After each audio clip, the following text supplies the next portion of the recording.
Please welcome Russ Meyer, Global Strategy Director, Siegel Gale, and Brian Rafferty, Global Director, Research Insights, Siegel Gale.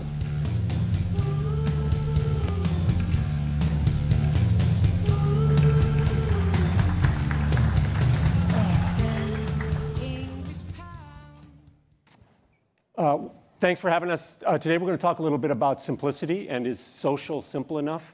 For those of you who don't know Siegel Gale, we're a customer experience company that helps our clients unlock their true potential using the power of simplicity. So we've been doing that since 1969. As a part of that, we've got the Global Brand Simplicity Index. So this is in our third year we've been doing this study to really gauge consumer reaction to brands, to assess them on how simple they perceive those brands to be.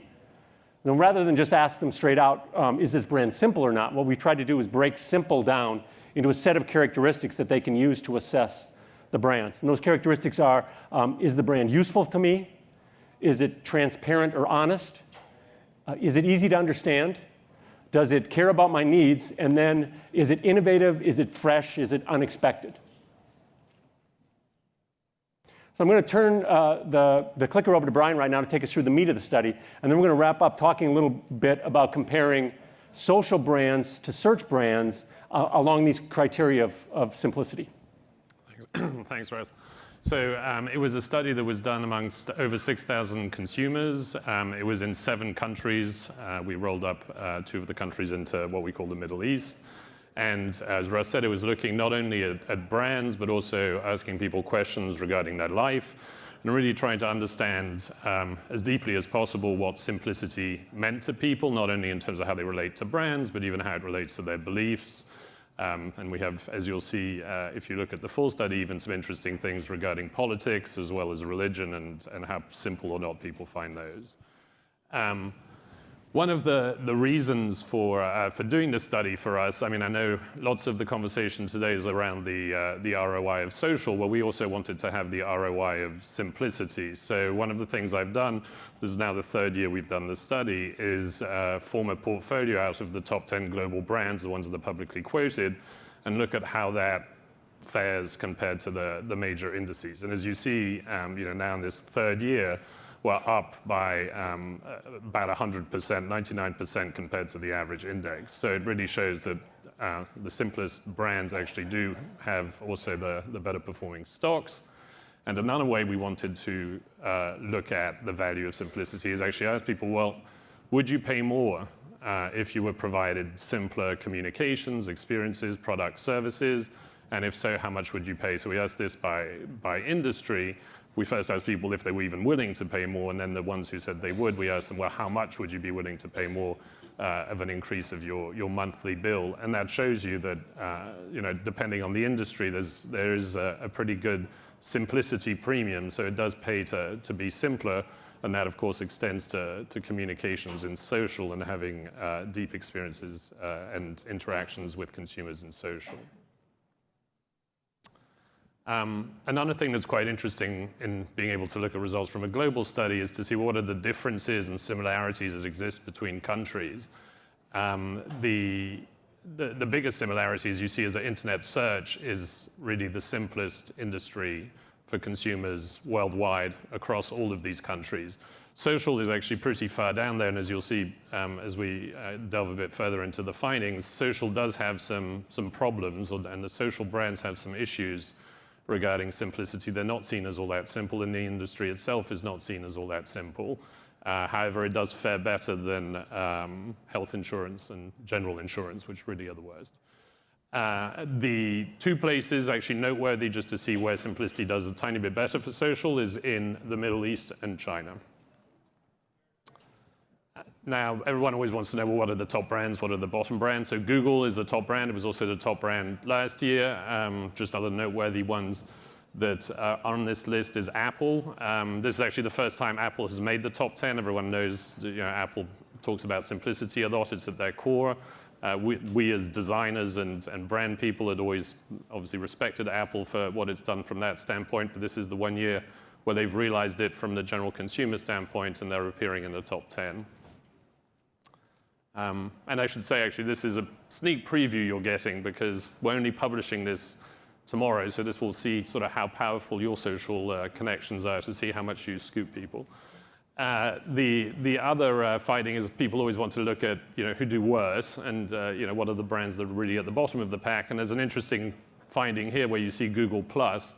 And so it's quite interesting to see Google #1 and Google Plus is actually at the bottom, and we're going to delve a little further into why that is and what people say. One of the things we do is we actually ask people why they rate a brand as simpler or not, so we have some qualitative insights. And looking at this spectrum, this was just focusing now in the US and looking at social brands versus search brands. You see that there's a sort of interesting span of the spectrum. Facebook does quite poorly. I mean, it's of the brands, it's the one that's rated as most complex, and it is towards the bottom of the list. In separate studies, we've seen that actually Facebook, due to the privacy issues as well as some of the interface, I mean, it's not seen as all that intuitive or that consumer-focused or customer-focused. Google in the US is obviously towards the top, but I think there's an interesting finding here where you see some of the social brands such as YouTube and Yelp that are more purpose-driven in a certain way. Yelp being obviously about sharing restaurant recommendations and food recommendations. They are seen as simpler than some of the ones that are just purely social. So I was going to pass to Russ just to talk a little more about this difference between social and search. So I think we were a little surprised when we saw the disparity between search and social, given they're both technology categories. They're both fairly interactive.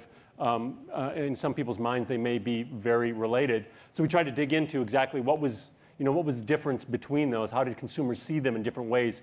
What was driving the sense of simplicity in one and complexity in the other? And so again, against those 5 characteristics, so useful, transparent, easy to understand, cares about me, and is innovative, fresh, unexpected. I think where you really see the biggest differences between the 2 categories are in the first 3 characteristics. So useful, transparent, and easy to understand.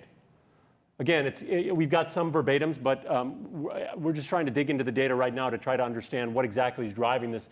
Clearly, there's some question in consumers' minds as to what, in some ways, maybe some of the social platforms are for.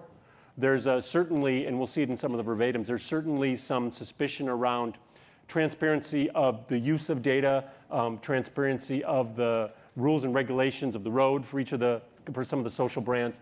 And then around easy to understand, in the same regard, folks are looking at terms and conditions and trying to really differentiate between how easy to use and easy to understand Google is at its surface than something like maybe Facebook. And one of the things that we found, I mean, and this was in a different study, we did a study about Facebook's privacy policies versus Google's privacy policies and people's reactions to that. We actually forced people to read the privacy policies, something they had never done. They thanked us for it at the end. But the big difference there is that they actually expect Facebook to be in some ways slightly duplicitous. They're distrustful at the onset of what Facebook is going to be from a transparency standpoint. And actually Google, it was more surprising to them once they started reading the privacy policy and getting that understanding. So I think that's part of what this shows, is that the search brand, if you will, is bringing less distrust automatically to the table, and there is a bit more dubiousness from regarding social. I think you see some of that in when you look at some of the verbatims. So around search, consumers really see that believe that it's easy to use, that it's fairly intuitive, that it's fairly transparent or honest about what it's doing with the data. So, Bing gives you direct results. It's about ease of use. It's about searching simpler.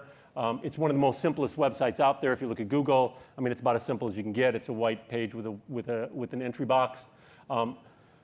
You see consumers start to talk about how it's integrated into what they do. So using Google is basically built into what I'm doing already, and any search is easy. So it's really along the lines of useful and easy to understand is probably where search is getting most of its power of simplicity. Conversely, when you look at some of the verbatims around the social networks, so Facebook's interface is horrible. Facebook keeps changing. Privacy isn't a simple issue. So for consumers, right or wrong, they seem to have more privacy concerns around the social networks than they do around the data that they contribute to the search engines, for instance. Perhaps consumers aren't really understanding what's going on with the data that they're entering and how that's tracked or not. An interesting kind of brand confusion question around Google+, second from the bottom. I've never really found a good explanation for how Google+ is different than Google. So, despite being in the marketplace for as long as it has, I think there's some consumer confusion still. What is Google+ for, and how is it not a search engine, or is it a search engine? Is it some flavor of the traditional Google brand? And then a belief that maybe some of these social media brands aren't as intuitive as they could be. So again, simple starts to break out into a multi-dimensional set of characteristics around easy to understand, around intuitive, around transparent. As Brian said, then when we looked at them on the spectrum with the simplest brands on the left at number 3 for Google, and then the most complex brands on the right down with Facebook and LinkedIn and Google+,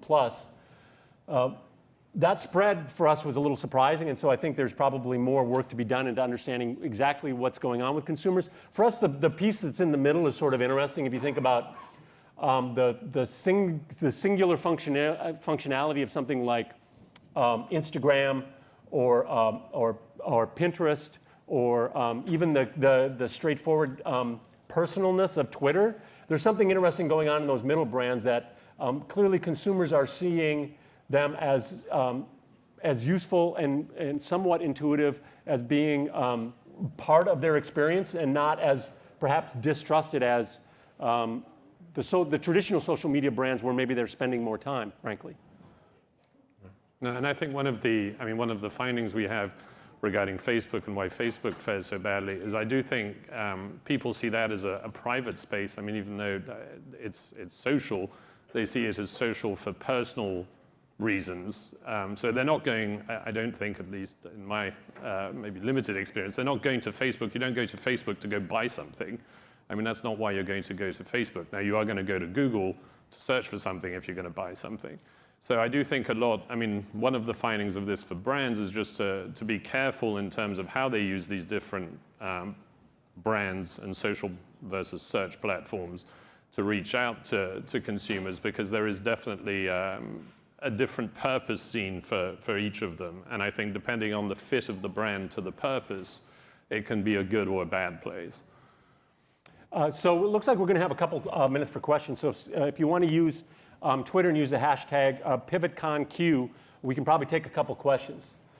As Brian said, this is the study launches tomorrow, so it's the third wave of the data. You can download the full study at siegelgale.com/pivot2012. Or contact any of us. I think our contact information is available through the literature you got, and we'll be happy to provide you with the study and get you some further detail. We break the study down by various countries, so we can look at these brands both globally and then also within the United States.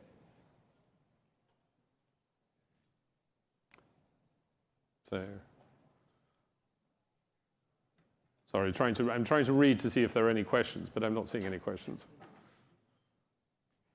Okay, well, Russ, I'll ask you a question. So what did you find most surprising in the study? Since it's my study, I don't have to answer that. Well, one part of the study that we actually delved into was understanding employee reaction around simplicity, how simple they find the company to work for, and found some connection between how simple they found the company that they work for and their belief in their power to drive innovation within the company. So there's a connection in some ways to what they think of their own employer in terms of simple to understand, simple to operate in, and their belief that they can drive innovation through the organization. So that personally is something I want to dig into a little further to try to understand how that can either empower employees to feel like they can make change happen, or in some ways be self-limiting by the nature of their perception of the company that they work for. Right, and one of the findings actually related to that is that we asked people a whole series of work tasks, if you will, that they could have related to their work. We tried to make it universal, and it ranged from asking for a raise to being able to interact and get information from colleagues. And the scary thing, and this actually was across all countries, it wasn't worse in the US than in China, but that one of the least simple things, one of the most complex things for people to do in their company is to actually push an innovative idea forward. And the only thing, well, there were two things that were harder, but the main thing that was harder is actually asking for a raise.